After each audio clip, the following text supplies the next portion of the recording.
दोस्तों नमस्कार। इस समय पे सबसे ज़्यादा चर्चित विषय हैशटैग या ट्रेंड आप कह लीजिए, जो भी स्लोगन जो भी कह लीजिए, वो एक ही है, आत्मनिर्भर भारत, इंडिपेंडेंट इंडिया।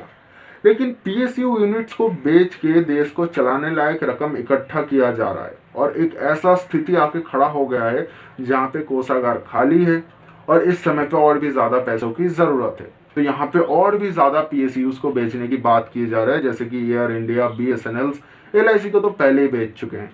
तो ऐसे में जो यूनिट्स बेचे जा रहे हैं, क्या इनको बेच के जो सरकार घर को चलाने की बात कर रहे हैं, उनके मुंह से ये इंडिपेंडेंट इंडिया सुनना वाकई में अच्छा लगता भी है?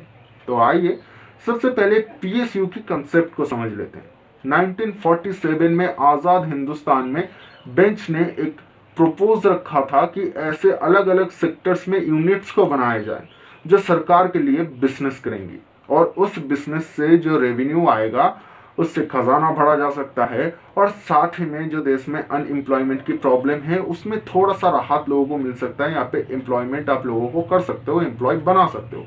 तो एक ऐसा बिजनेस मॉडल जहाँ पे सरकार अपने ही लोगों को खरीदी हुई पैसों से जो प्रॉफिट बनाता है उससे लोगों की ही मदद कर सकता है, साथ में लोगों को एम्प्लॉयमेंट दे सकता है और घर की चीज़ों को बढ़ावा भी मिल सकता है। तो ये कंसेप्ट बहुत अच्छा था और इसी पे काम स्टार्ट हुआ। 2013 तक कुल मिला के अगर बात की जाए सिर्फ महाराष्ट्र में तो 125 से भी ज़्यादा पीयूसी यूनिट्स लगाए गए थे और देश भर में 300 से थोड़े ही कम ज़्यादा पीएसयू यूनिट्स टोटल में देखे जा सकते थे। और ऐसे में इसके बाद 1991 आया, जिस समय पे हमारे देश में आप कह सकते हैं एक काइंड ऑफ क्राइसिस देखा गया और उस समय पे एक भयंकर आइडिया ने जन्म लिया। अब जो पीएसयूज को बनाया गया था रेवेन्यू कलेक्ट करने के लिए, खजाना भरने के लिए, लोगों की एम्प्लॉयमेंट के लिए, वो पीएसयू यूनिट्स एक एसेट्स बन गए, यानी उनको प्राइवेटाइज करने लगा और बाहर से लोग आने लगे, वहां पे पैसे इन्वेस्ट करने लगे, उनकी शेयर्स यानी स्टॉक्स को बेचे जाने लगे, कंपनीज को बेचे जाने लगे, जिससे अच्छा खासा पैसा मिल जाता था। इससे गवर्नमेंट समझ गए कि ये जो एसेट्स हैं ये सोने की तरह है, जैसे घर में सोना पड़ा रहता है और टाइम आने पे उनको बेच के आप एक मोटा पैसा ले सकते हो और टाइम के साथ सोने की प्राइसिंग भी बढ़ती है। तो इसी तरीके से सरकार ने भी इन चीज़ों को बेचना स्टार्ट किया। लेकिन प्रॉब्लम आके खड़ी हो गई 2013 में, क्योंकि 2013 के बाद या तो ना के बराबर न्यू पीएसयू उसको फॉर्म किया गया या फिर बना ही नहीं गया। तो ऐसे में 2013 के बाद से सिर्फ और सिर्फ पीएसयूज को बेचा गया है। 2014 के बाद से सिर्फ और सिर्फ बीजेपी गवर्नमेंट की बात किया जाए तो 25 से भी ज़्यादा पीएसयूज को उन्होंने सेल कर दिया। कुछ गिने चुने हैं जिनको आपने देखा था या आपकी नज़र में आया था, क्योंकि वो बहुत बड़े बन चुके थे, जैसे कि एलआईसी और आज के टाइम पे एयर इंडिया के अंतर्गत आने वाले 3-4 ऐसे एयरपोर्ट्स हैं जिनको बेचने की बात किया जा रहा है या फिर एक म्यूचुअल एग्रीमेंट के तहत उनसे थोड़े से पैसे निकालने की कोशिश किया जा रहा है, उनको प्राइवेटाइज करके। अब हमारे देश में जो जनता है वो प्राइवेटाइज को एक अच्छा ऑप्शन मानते हैं। अगर पूछा जाता है तो जनता इसके लिए कुछ आर्ग्यूमेंट्स देते हैं, जैसे इससे सर्विस बेहतर हो जाता है, जो गवर्नमेंट सर्विसेज मिलते हैं वो अच्छे नहीं होते हैं, लेकिन प्राइवेट सेक्टर में जितने भी सर्विसेज होते हैं वो अच्छे होते हैं।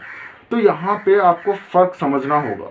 जो गवर्नमेंट सर्विसेज होते हैं वो इसलिए बनाए जाते हैं कि ज़्यादा से ज़्यादा लोगों तक ये इम्पैक्ट पहुँच सके और इससे कहीं ना कहीं लोगों की हेल्प हो सके। लेकिन प्राइवेट बिजनेसेस होते हैं, उनका एक ही मोटिव होता है, वो है प्रॉफिट जनरेट करना। उसका कोई इस चीज़ से लेना देना नहीं होता है कि इससे कितने लोगों को अच्छा मिल सकता है, कितने लोगों तक ये अच्छे एक इम्पैक्ट पहुंचा सकता है। और इस पर एक हेल्दी डिबेट भी हो सकता है, जिसकी कुछ एग्जाम्पल्स मौजूद हैं। अगर आप यहाँ पे मुझे कहना चाहते हो तो आपके पास भी एक पॉइंट है जहाँ पे वेनेजुएला पे हर एक जगह पे सरकार घुसने की कोशिश कर रहे थे, यानी जो ये यूनिट्स है, गवर्नमेंट यूनिट्स है, सरकार चाहते थे पूरे देश में सिर्फ और सिर्फ गवर्नमेंट यूनिट्स हो, कोई भी पब्लिक यूनिट्स ना हो। और इसी वजह से एक ये पॉइंट बना कि वेनेजुएला आज जिस क्राइसिस से गुजर रहा है उस क्राइसिस को बुलाने का। लेकिन इसका मतलब ये भी नहीं है कि हर एक चीज़ को प्राइवेटाइज कर दिया जाए तो ये क्राइसिस नहीं आएगा। ये एक बैलेंस की तरह होता है, यानी सरकारी यूनिट्स और प्राइवेट यूनिट्स एक दूसरे को बैलेंस करते हुए चलती हैं और ये बैलेंस कहाँ पे है, कितनी प्रतिशत पे हो सकता है, इतनी नॉलेज हमें नहीं है। लेकिन ये सच में अगर किसी दिन पता लगे, ऐसा कोई व्यक्ति मिले जो इस डिबेट में पार्ट लेना चाहे, तो ये काफ़ी अच्छा डिबेट्स इसके ऊपर हो सकता है कि कितना परसेंटेज या किस तरीके से ये बैलेंस काम करता है या किस तरीके से चलता है। तो यहाँ पे एक बात सोच के देखने की ज़रूरत है, जब न्यू पीएसयूज फॉर्म नहीं हो रहे, पहले से एग्जिस्टिंग पीएसयूज को बेच के देश को चलाने लायक पैसा इकट्ठा किया जा रहा है, ऊपर से एक इतनी बड़ी क्राइसिस कोरोना जैसे हमारे आगे आके खड़े हो गए, और ऐसे स्थिति में आगे चल के ये पीएसयूज तो एक ना एक टाइम पे खत्म हो ही जाएंगे ना, कितने सारे यूनिट्स है, और इनमें से कुछ यूनिट्स ऐसे हैं जो घाटे में जा रहे हैं। उसका बहुत सारे रीजन है, जैसे कि करप्शन, एम्प्लॉय लोगों के ऊपर कोई टारगेट नहीं होता, मतलब कंपनी भाड़ में जाए लेकिन उनको सैलरी मिलती रहेगी। तो इन चीज़ों की वजह से ये जो यूनिट्स है, ये इनमें से कुछ यूनिट्स घाटे में भी जाते हैं, और उन यूनिट्स को चलाने के लिए अलग से पैसे देने पड़ते हैं, यानी वो यूनिट्स पहले से कर्ज में भी डूब जाते हैं। तो ऐसी यूनिट्स को खरीदेगा कौन? यानी सरकार के पास जो बाद में यूनिट्स बचेंगे वो सभी घाटे में जाने वाले यूनिट्स रह जाएंगे, तो उन यूनिट से कुछ पैसा आने नहीं वाला, और जिनसे पैसा आ रहा है उनको आप बेच रहे हो या उनके साथ कोई एग्रीमेंट कर रहे हो। तो ऐसे में एक टाइम ऐसा आएगा जब आपके पास पैसा होगा ही नहीं, उस टाइम पे क्या बेचोगे? उस टाइम पे कुछ भी नहीं रहेगा बेचने के लिए।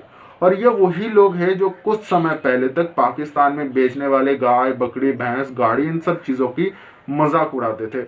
आज देखिए अपने घर में क्या हो रहा है। तो ऐसे में हमें ये चीज़ भी देखना चाहिए, समझना चाहिए कि हमारी फ्यूचर प्लानिंग क्या होने वाला है। इस समय पे इन चीज़ों का अच्छा एक रिप्लेसमेंट ये हो सकता है कि अच्छा पॉलिसीज बनाए जाए, इकोनॉमिक रिफॉर्म्स लाए जाएं, ऐसे पॉलिसीज को क्रिएट किया जाए जहां से विदेशी मुद्राएं हमारी देश में सिर्फ ना ही आए बल्कि आके रहें, जिसका एक बेनिफिट हमको मिल सके, इन्वेस्टर्स ज़्यादा आए और जिससे कुछ और प्रॉफिट हो सके। तो ऐसे में इन चीज़ों पे ध्यान देने की ज़रूरत है। वो कौन सी बाबा आदम ज़माने वाली जो पॉलिसीज़ है वो आज भी चल रहे हैं पता नहीं, उनकी रिफॉर्म्स की ज़रूरत है। और पीएसयूज़ को जितना कम हो सके उतना कम सेल करने की बात करो यार, ये जो चीज़ें हैं इनको ऊपर उठाने की बात करो, तभी जाके सच में हमारा देश हिंदुस्तान आत्मनिर्भर बनेगा। वरना ऐसे ही चीज़ों को बेचते हुए अगर आत्मनिर्भर भारत का सपना आपको बेचा जा रहा है तो ये सच में बहुत गलत है, और ऐसा कभी भी नहीं हो सकता। फिर आपकी अर्निंग जो की है वो बंद होने की कगार पे है, चीज़ों को बेच बेच कर आप सर्वाइव कर रहे हो और कह रहे हो कि आप इंडिपेंडेंट हो। आत्मनिर्भर भारत का स्लोगन आपको दिया जा रहा है और इसके बेसिस पे आप भावनाओं पे बह रहे हो और ये सोच रहे हो कि हाँ यार कुछ हो रहा है। तो मैं आपको बता दूं, घर की अलग अलग ज़रूरतों को समझने वाली जितनी भी डिपार्टमेंट है उनको बेचा जा रहा है, और उसी की पैसे से आपको खाना परोस के ये समझाया जा रहा है कि भारत आत्मनिर्भर है। लेकिन वाकई में सच ये है कि आत्मनिर्भर जितना बना था उससे धीरे धीरे पीछे हटने स्टार्ट हो गया है। तो आप ही आज के समय पे डिसाइड करो कि आत्मनिर्भर भारत बन रहा है या फिर नहीं। और आप अगर चाहते हो कि पीएसयूज के बारे में डिटेल्ड इन्फॉर्मेशन, तो मैं नीचे विकिपीडिया का एक लिंक दूंगा जहां से जाके आप महाराष्ट्र में कौन कौन सी पीएसयूज हैं देख सकते हैं उनके बारे में। साथ में ये भी समझ सकते हैं कि एक्चुअली में पीएसयूज को बेचने की कितनी कितनी स्टेप्स होता है, यानी जो म्यूचुअल अंडरस्टैंडिंग करके पीएसयूज को प्राइवेट और गवर्नमेंटाइजेशन करके चलाया जाता है वो कैसे होता है। वीडियो को यहाँ तक देखने के लिए धन्यवाद। और ऐसे जो हैशटैग्स को ट्रेंड कर रहे हो प्लीज़ सोच समझ के किया करो और हर एक चीज़ के पीछे थोड़ा सा लॉजिक ढूंढना स्टार्ट करो। थैंक यू सो मच, आज के लिए इतना ही। मैं मिलूंगा एक और नया वीडियो के साथ, तब तक के लिए अलविदा।